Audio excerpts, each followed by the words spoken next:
Joining me live now is Deputy Liberal Leader Sussan Ley. Sussan Ley, thanks for joining me. Hundreds of billions of Gonski dollars have been poured into education over the past decade, yet if you look at this, little progress has been made. Is extra funding the answer? Not necessarily. It's all about what we teach in our schools, how we support our teachers and how we work with the state governments. But these statistics are disastrous because for our kids, they are being let down badly by a system that is seeing 1 in 3 fail. And those figures, when you cross other different subgroups in our children and our communities, is getting even worse, Fee. So I'm really worried about this. I'm really concerned. We need to start working harder. I know that Jason Clare is having a fight with his state Labor governments and he needs to continue that fight. Sarah Henderson is leading great work on our side to actually recognise how important it is that we get back to basics. And can I just say to all the teachers out there, it's hard. I speak to teachers all the time. They're being asked to do parenting. They're being asked to do paperwork. They're not being allowed sometimes to get back to the basics of the things that they need in the classrooms. And we've got to protect our children from social media as well. So there's a lot of work to be done here.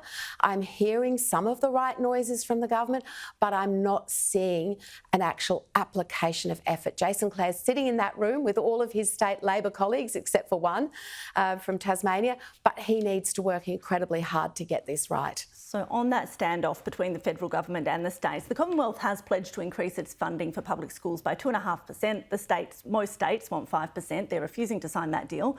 Whose side are you on? Is it time for them to get on board?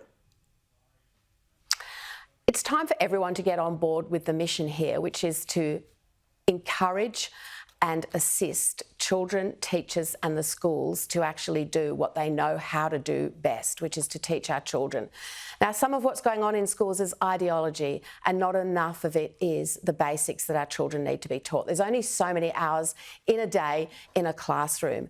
But we've also, as I said, Fee, we've got teachers who are finding they have to be all things to the students and there just isn't time when they've covered off so many of the gaps in their lives to actually get back to reading, writing and arithmetic. And the way that we do that is a back to basics approach. So I'm devastated for our kids.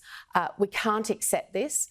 It's not good enough, and I want to see a strong message come out of the federal government about what they're actually going to do when they sit down at the table with their state counterparts. It's got to be more than just a bun fight about money and responsibility. They've got to work together to get this right.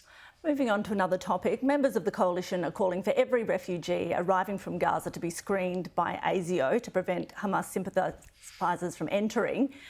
Where do we draw the line here? What counts as support for Hamas?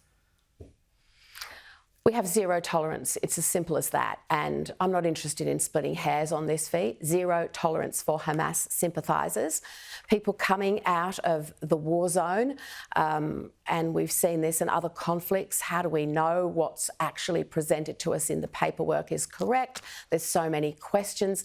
That's why we have to be very strong on this, and we don't think the government has got it right, and we've got questions about their approach.